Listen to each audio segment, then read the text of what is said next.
Good morning. Psalm 142 is a prayer of David's, seeking God's deliverance when he's facing a trial. He's been pursued into a cave by his enemies. And of course, a cave is a great place to go when you're under pressure. It's enclosed, it's dark, you can't be seen, and you might just avoid your enemies. But of course, that cave is dark, so you can't see where you're going. Probably it's a dead end, and as David found out, sometimes your enemies will follow you in. Sometimes when we face trials, we withdraw into a cave of a different type.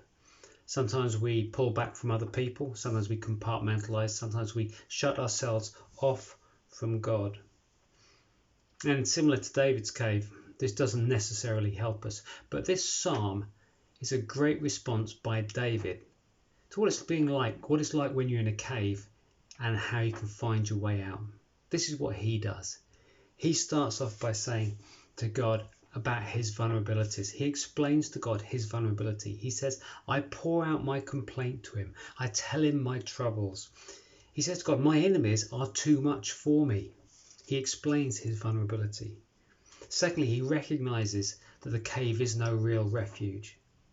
He says, he's in a cave and he says, I have no refuge. He recognizes that. And then he declares that his blessing and refuge comes from God. He makes that declaration. You are my refuge and portion, he says to God. Then he asks God for help and praises his name. He says, rescue me from those who pursue me. Set me free from my prison that I might praise your name because of your goodness.